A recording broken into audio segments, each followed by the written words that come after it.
વિસનગર તાલુકા પંચાયતની ચૂંટણીમાં ભારતીય જનતા પાર્ટીએ સ્પષ્ટ બહુમતી મેળવ્યા બાદ હવે સત્તાના સૂત્રો સંભાળી લીધા છે। રવિવારે પ્રમુખ અને ઉપપ્રમુખ પદ માટે ફોર્મ ભરવાની પ્રક્રિયા હાથ ધરવામાં આવી હતી, જેમાં ભાજપ તરફથી પ્રમુખ પદ માટે પટેલ ઇન્દ્રવદન કનૈયાલાલ અને ઉપપ્રમુખ પદ માટે ચૌધરી હીરાબેન દ્વારા ઉમેદવારી પત્ર ભરવામાં આવ્યા હતા।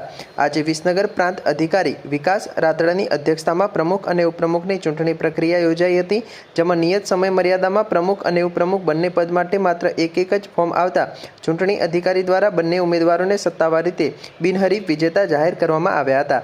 બંને પદો પર બિનહરીફ વરણી થતાં જ ભાજપના કાર્યકરો અને સમર્થકોમાં ભારે ઉત્સાહ જોવા મળ્યો હતો।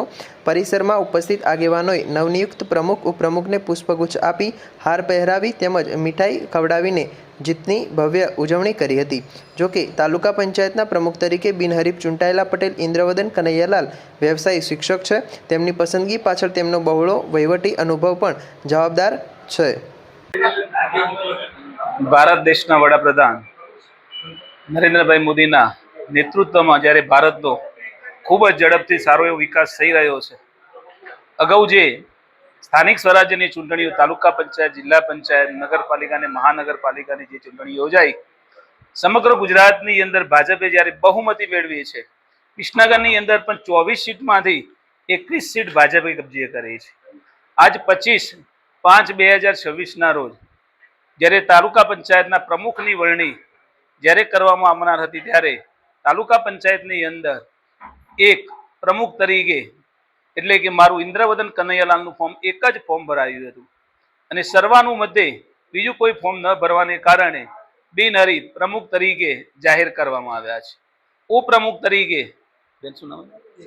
હીરાબેન, જે પણ એક જ ફોર્મ ભરવાના કારણે એમની પણ બિનહરીફ ભાજપના ઉપપ્રમુખ તરીકે વિસનગરના તાલુકા પંચાયતની અંદર એમની વરણી કરવામાં આવી છે।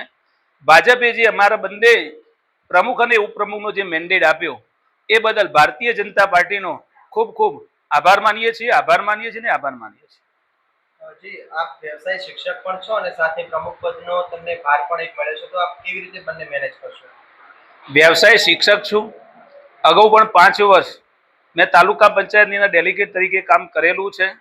ડેલિગેટ તરીકે તાલુકાના પંચાયતની અંદર કેવી રીતના વહીવટ કરવો એનો પણ મને અનુભવ છે અને આગામી 5 વર્ષની અંદર જે પણ અમારા ઉપર જ્યારે ભારતીય જનતા પાર્ટીએ પ્રમુખ તરીકે અને ઉપપ્રમુખ તરીકે જે ભાર સોંપવામાં આવ્યો છે, સારો એવો કર્મચારીઓ સાથે વ્યવહાર કરી સારો એવો વહીવટ અમે કરીશું। આગામી દિવસ માટે આપની તાલુકાના વિકાસ માટે શું રણનીતિ રહેશે? આગામી 2.5 વર્ષના સમયગાળા દરમિયાન અમારા બંને પ્રમુખ અને ઉપપ્રમુખ તરીકે ગામડાઓની અંદર હજુ કેટલાક ગામડાઓની અંદર જે સુવિધાઓનો હજુ થોડો જે અભાવ છે એ અભાવ પૂર્ણ કરીશું અને અમે 100% અમે ખાતરી આપીએ છીએ કે આગામી 2.5 વર્ષની અંદર અમે લગભગ દરેક ગામડાની અંદર જઈ ગ્રામ પંચાયતની અંદર સરપંચ એની બોડીને મળી જે વિકાસલક્ષી કાર્યો બાકી છે એમને અમે યાદી બનાવીશું અને એ ગામડાઓની અંદર પૂરતો ન્યાય અમે આપીશું।